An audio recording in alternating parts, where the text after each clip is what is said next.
Classification of levers. In the previous video, we have studied about machines, the technical terms related to the machines, and then levers, the law of levers, everything. Now let's come to the classification of levers. Now, based on the position of effort, fulcrum and load, levers can be classified into three types. Class 1 lever, when the fulcrum lies in between the load and effort. Fulcrum in between on either of the sides, load and effort. Okay. Now, next is the class 2 lever. When the load is in between effort and fulcrum. Right? What is a class 3 lever then? Effort is in between load and fulcrum. So when the fulcrum in between, class 1, load in between, class 2, effort in between, class 3.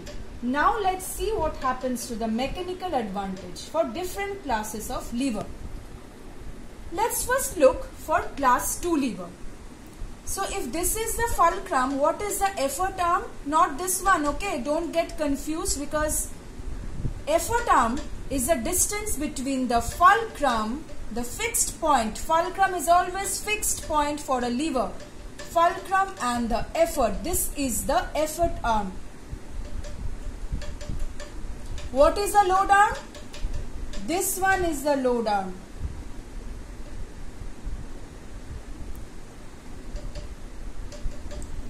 Fulcrum and load.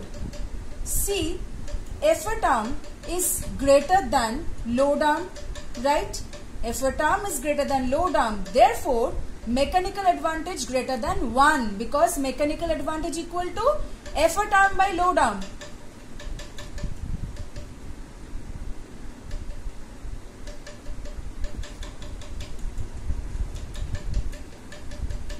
From the principle of moments or the law of levers. This is very important. So if mechanical advantage greater than 1, then you can tell that this type of lever is always a force multiplier.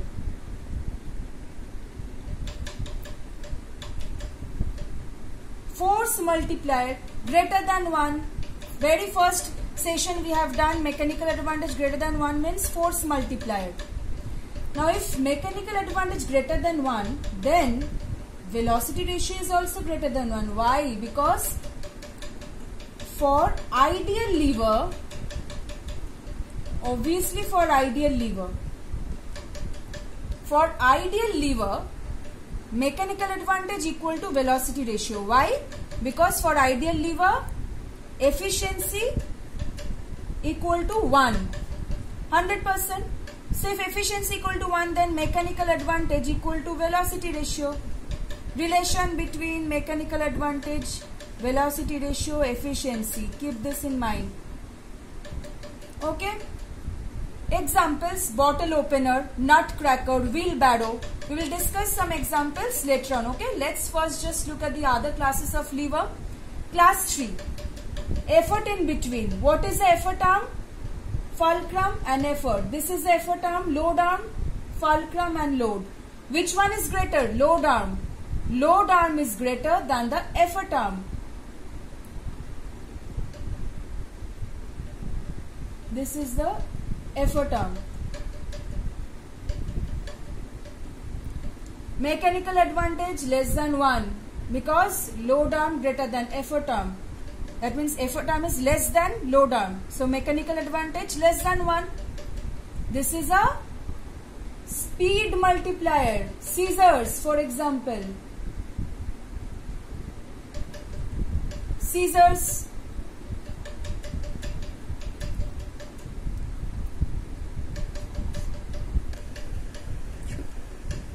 Example, sorry, not scissors, sugar tongs. Why not scissors? Because scissors mechanical advantage less than 1, but the position of fulcrum, it depends on that. Okay, my mistake. First one is sugar tongs. Sugar tongs. Suppose we place the load here. we apply effort in between, and this is the fulcrum. So effort, fulcrum and load. Okay, so sugar tongs, say okay, let's read the examples. I'll just show from the book once again. Let's first discuss all this. Velocity ratio less than 1. Obviously, again for ideal lever,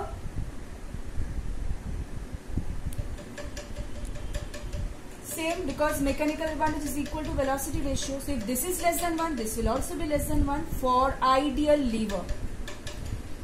Let's come to class 1 lever. In this case, fulcrum is in between load and effort. Now, this type of lever can be of 3 types. First of all, if fulcrum is exactly in between load and effort, for example, physical balance,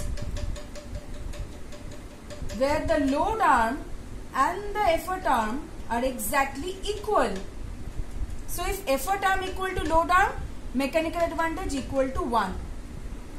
Greater than 1 if effort arm is greater than load arm, right? For example, pliers, then crowbar, scissors, which I just by mistake said it in the class 3 lever, mechanical advantage less than 1 scissors, because in scissors the effort arm is shorter than the load arm. It is in the fulcrum is situated in such a way. Suppose if the fulcrum is situated like this, it's still in between load and effort, but can you see the effort arm is larger than the load arm? So mechanical advantage greater than 1 and mechanical advantage less than 1, that means fulcrum is situated in between load and effort, but see the load arm is greater than the effort arm. Let's discuss few examples. Pliers, for example, this comes under class 1 lever, but mechanical advantage greater than 1. See, for example, this is actually used to cut the wires. The wire is kept here. This is the fulcrum, the fixed point, and here we are applying the force, effort. We are pressing this. As a result, we can cut the wire. Effort arm longer than the load arm, right? This is the fulcrum. So, although fulcrum is in between the load and effort, this is mechanical advantage greater than 1, but of class 1 lever. Class 1 lever, not class 2.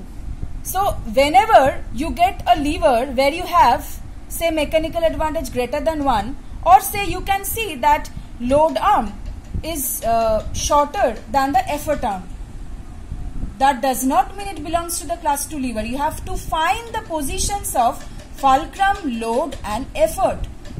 Then you find which one is larger, which one is shorter. See, for example, scissors. Fulcrum is in between the load, that means the cloth which we are cutting, effort, the blades, we are applying the effort here, fulcrum, fixed point, load. So see, the distance between the fulcrum and the load is greater than the effort arm, fulcrum and the effort. So that is why scissors are used as a speed multiplier. Okay. Now, these two belongs to the class 1 lever, but of different mechanical advantage. So you get this type of questions that specify the lever which belongs to class 1 lever but has mechanical advantage greater than 1 or less than 1, like this. Next, see, suppose the bottle opener or the nut cracker. In this case, see, this is a fulcrum. In this case, this is a fulcrum. This is fixed point. The load, that is a nut, is here. The load, we are applying effort here. So which one is greater? The effort arm. Distance between the fulcrum and the effort arm is larger than the load arm. This is load arm, effort arm. But this is not class 1 lever. This is class 2 lever. Why? Because load is in between fulcrum and effort. Okay. So you have several other examples also. Now another one, you have class 3 lever, say sugar tongs. You are applying effort here. Effort in between fulcrum and load. you will see that the tongs which we use, say if you are lifting the, say, ice cubes with the tongs, you apply effort in between, not at the end. At the end, this is fixed, fulcrum. This is a sugar or ice cube. So, class 3 lever. So, you just go through the various examples. And one more thing. Suppose you get the example, the short handle oar used in boat race. I have written this under class 3 lever.